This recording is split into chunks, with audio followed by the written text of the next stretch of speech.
This is Brooke Errol, and I have the CEO and chairman of Garry Ridge of WD-40 with me. So I'm really excited to start this series of purpose-led leaders.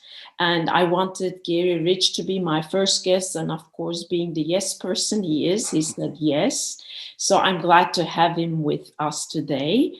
And just according to the poll that I've done with many people, you decided that it's best to watch recorded videos because not everybody can catch the live ones. So hopefully you'll be able to listen to us at a convenient time for you. And just a little bit about why I wanted to do this. And I always want to talk to Garry Ridge and have him invited to our events is to make sure that we can inspire other leaders, emerging leaders, people who are still reluctant and kind of hesitant to be a human-centric and people first, and still go with the conventional wisdom. So that's what I hope for today and the rest of the series, so that we can inspire more people and believe that people can come first and there is a place for purpose in business besides making profit. So my first question to you, Garry, first of all, again, thank you for being here with us and with our audience. And I would start with the question, like, how did culture, and I would love for you to explain later what that tribe means to you. How did that come about for you? Was that all intuitive that you knew people should come first? Culture is an important player in business, or what triggered you to start that off? Yeah, g'day, Brooke. It's always lovely to be with you. Thank you so much for inviting me along, and congratulations on the first of your series that I'm sure will deliver a lot of learning for people out there who really believe that we should be creating places where people go to work every day, they make a contribution to something bigger than themselves, they learn something new and they feel safe because they're set free by a compelling set of values and they go home happy. So your question was, how did I come to the point of understanding that it's all about the people? Well, it's pretty simple for me because I'm consciously incompetent and I'm probably wrong and roughly right at most things. So I need a lot of help. And when I was given the privilege to lead WD-40 Company back in 1997, I looked around me and I said, how do I understand the power of servant leadership? So I went back to school. I went to the University of San Diego and I did a master's degree in leadership. And that's where I met my dear friend and my mentor, the 1 Minute Manager, the servant leader himself, Ken Blanchard. There we go. And I wrote a book with him called Helping People Win at Work. Yeah. And I started, really treasuring the fact that micromanagement was not scalable. And, Aristotle said, and he was born in 384 BC, pleasure in the job puts perfection in the work. So I didn't have to be a rocket scientist to work out that if we could create a culture where people really liked what they were doing because they were treated with respect and dignity, they had the opportunity to learn and grow, then they would do better work than people who hate what they're doing and don't like going to work every day. Yeah. Thank you. And thanks for explaining that. And I think it still takes, don't you think it still takes a certain type of leader to look into these and just to question what is the status quo in the business place, so that you did go and take the extra step to go a master's degree and wondered how you could really have more respect for your people, for them to be happy at work, knowing that it's going to create the business results too. Does it take a certain type of person to have that curiosity, or do you think everybody can do that? Well, Brooke, I think it really comes down to how big is your ego?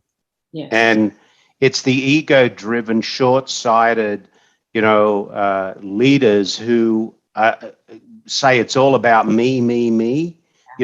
You've met Al, the soul-sucking CEO. I know. I have him with me, actually. Oh dear, he's very, very undesirable. But I've talked about Al a lot of times, and if you think about the attributes of Al.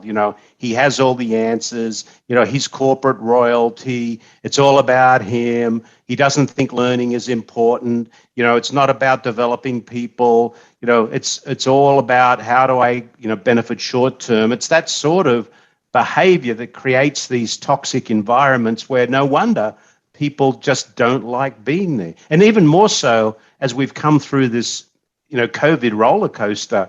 I just saw some research that came out by the ADP Research Institute, and it said, and they surveyed 1,900 companies globally, and it showed that only 16% of people going to work are engaged, and that's horrible, really horrible. And who causes that?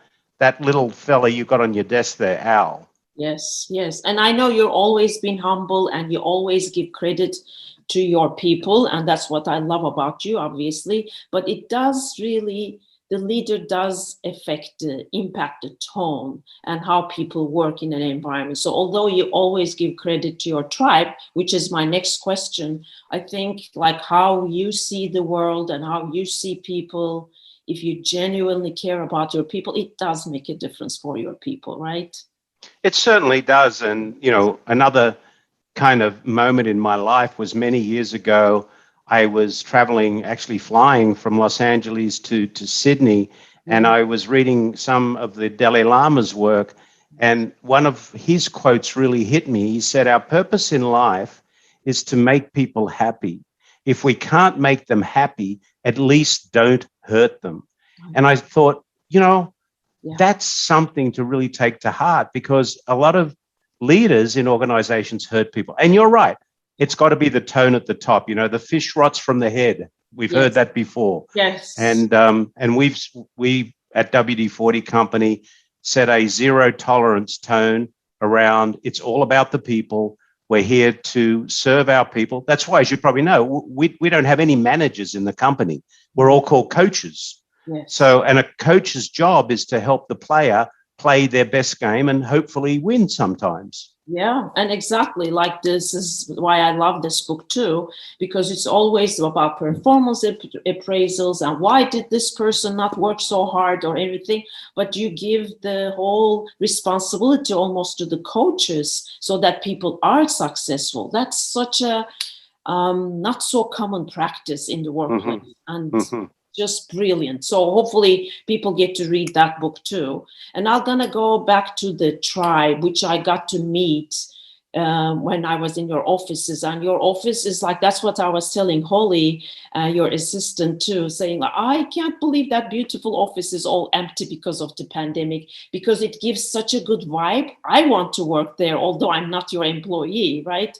So how did you come about the word tribe, and what does that mean to you and WD-40? Yeah, so everybody, one of the biggest desires we have in life is to belong. And if you think of Maslow's hierarchy to self-actualization, the first two rungs are, am I safe and can I eat? And the next one is love or belonging. And I went and I looked at, well, you belong to a team, but teams play situationally. So what's happened over time? How do people stay together? If you go back and you study tribal behavior, so our reflection on tribe is not pointing to a particular tribe. It's pointing to the attributes of a tribe. Mm-hmm. And let me give you an example of the number one and the most important attribute of a tribe. If you and I were able to go in a time machine and go back thousands of years to my homeland, Australia, and if we were observing the meeting of a group of Indigenous Australians, what would we see? We would see the tribal leader teaching the young tribe members to throw a boomerang. Why? Because the boomerang was the tool of survival. So what's the number one responsibility of a leader of a tribe? To be a learner and a teacher, to equip those that are in the tribe to be better tomorrow than they are today. Mm-hmm. Tribes have values. Mm-hmm. So you have to have a compelling set of values. And tribes have to have a promise. And our promise at WD-40 Company, our tribal promise, is a group of people that come together to protect and feed each other. Now, let me share with you how that actually absolutely shone through during COVID. Mhm. As you know, we've been taking the temperature of our tribe, if you will, through employee opinion surveys since the year 2000. And we have an employee engagement number of 93%. During COVID, I wanted to go out and do a test to see if we were draining any tribal, what I call tribal equity. Was this separation causing us to lose what we covered, which is the competitive advantage of culture? So we went out and we went out to the tribe globally and we asked them. And one number that came back, every number that we test came back equal to or greater than before. But here's one that really, really rocked me. It came back at 98%. And here we are right in the middle of COVID. And here it is. I am excited about the company's future. Right in the middle of COVID, 98% of our tribe said they were excited about the company's future. And I went, wow, why is that so? Why would that be real? And when we went and dug into it, it's because they were saying, as a tribe, we came together and kept our promise to protect and feed each other. And if we can get through this, nothing can stop us. I am excited about the future. And I was so excited when I saw that result. It was so exciting. Of course, that's impressive. And it is shocking for many people, not so shocking to me, knowing like and having been followed you for such a long time. That's exactly what happens when you care about your people and they know everybody else cares about them and everybody supports each other. That's so impressive. And it just speaks volumes about what you have done over the years as a tribe and as a leader yourself too. That's what I want to be. That's why I want to do these series with you and other people like you, because we want to be able to show it really works even the hardest and the toughest of times too. And probably the general statistics out there is like 98% of people feel like so anxious about the future of where they work, right? And look at your people feeling that it's just like they're excited about the future of this company. That speaks volumes, really. And Thank you for sharing that. Yeah. And the other thing I must add, as you know, our dear friend Ken Blanchard says, profit is the applause of people doing great work in a great culture. A lot of people have said to me over time, well, this is all, kind of fluffy stuff, right? No. Well, no, it's not fluffy because, we have to create an economic engine to build an enduring company over time. And over the 20-year period that we've been developing our tribal culture, we've increased our revenue 5 times, and our market cap has gone from 350 million to 3.5 to $4 billion. And, and we just sell oil in a can, right? Yes. Well, no, we don't. No, we don't. We don't sell oil in a can. We're a place where purpose-driven, passionate people, guided by values, create amazing outcomes. Exactly. Oh my God. Thank you. Thank you. I was going to ask you to share your numbers and your business results too, because all the skeptics or the conventional wisdom still talks about only the numbers. But like you said, it's a byproduct of your wonderful culture. And I have worked in different companies in my professional life, and I have seen how much more I can give of myself, my soul, my energy when I love what I do versus doing something just to get a paycheck. So of course, it's just so obvious for some people, but not so obvious for others. So that's why it's important to share these facts. Which leads me, thank you for saying like purpose-led and value-based culture. How did you decide to come up with a purpose statement? What triggered you to do that? Why did you think it was important for WD-40? Well, people want to make a contribution to something bigger than themselves. And, stopping a squeak is not bigger than yourself. Mm-hmm. But if you think about life, what is something that is really, truly important to you? It's a memory. So we said that our purpose is to create positive, lasting memories. So, anybody I talked to about WD-40 used to say, I remember when. And if we could take that purpose then and overlay it into the company, our number 2 value at the company is to create positive, lasting memories in all of our relationships. So when someone asks me what business we're in, I say, we're in the memories business. You know, I have the best job in the world. I wake up every day to help people create positive, lasting memories. The most exciting part of that is finding all the different ways to do that.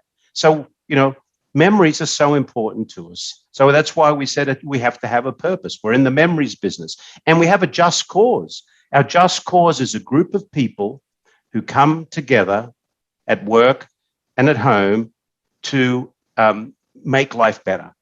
So, you know, that's why we make life better at work and at home.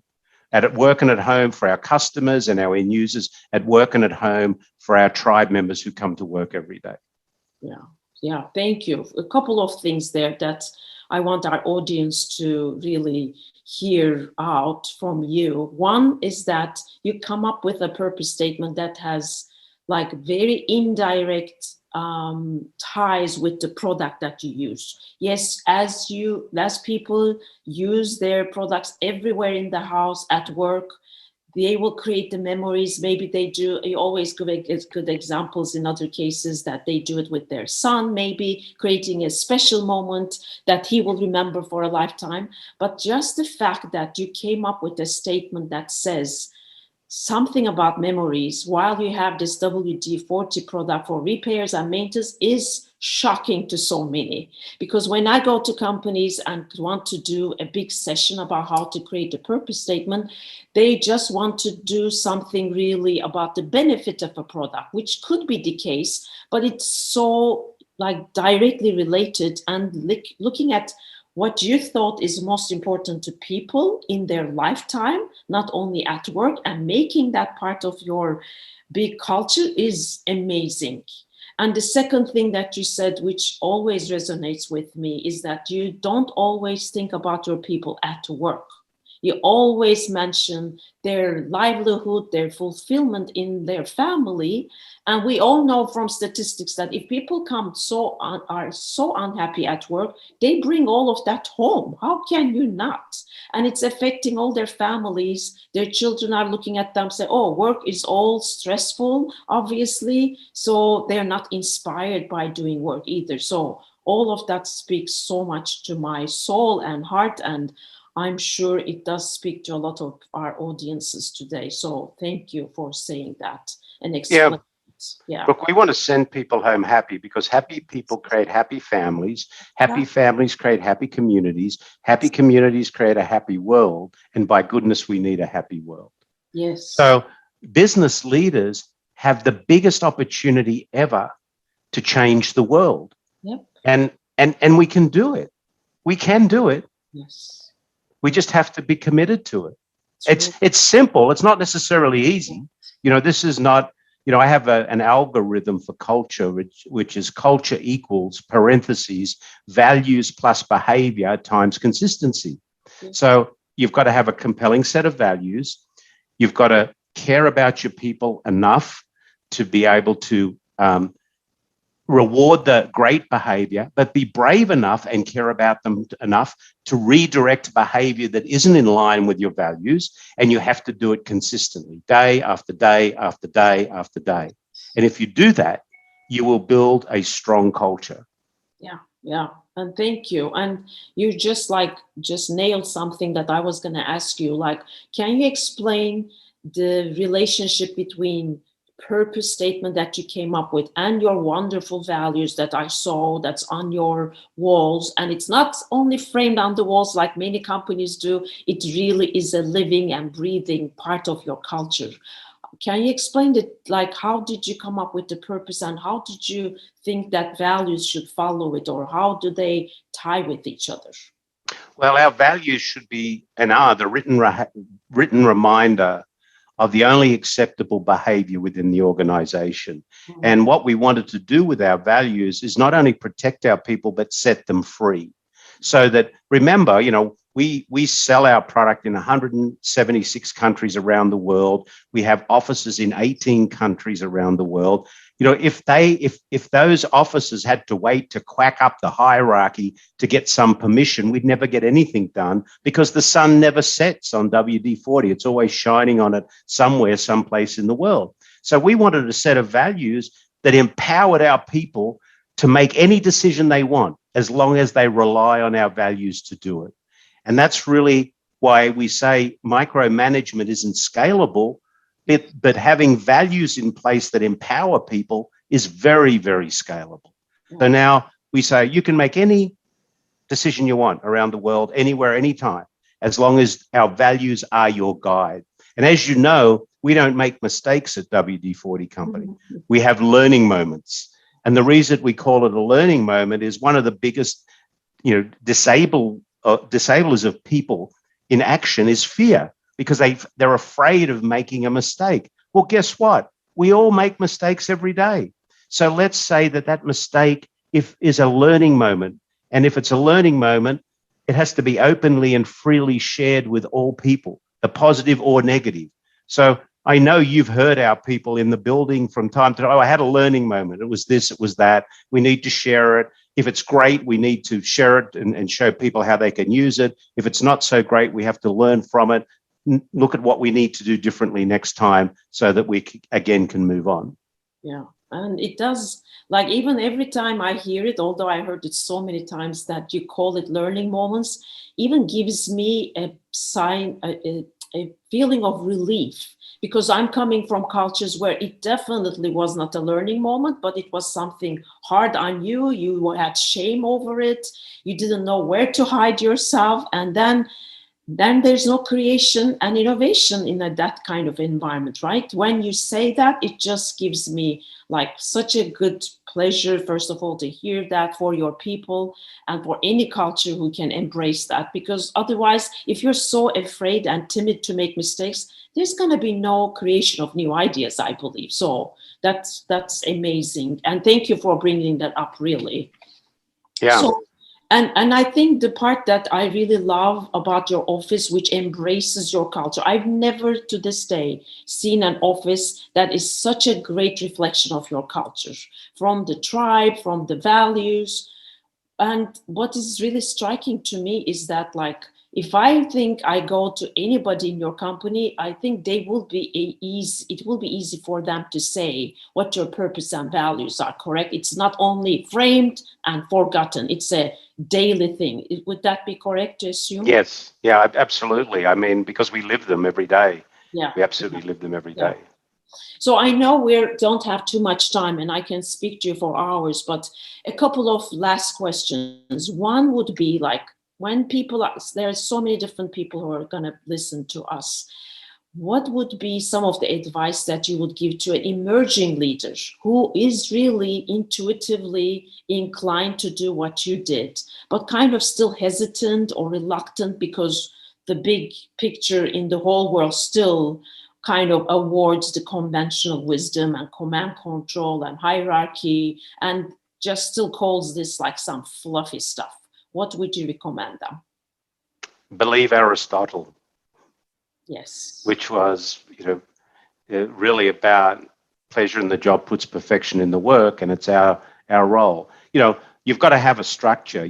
Firstly, you've got to have a dedication to the people. Then you have to have a clear purpose.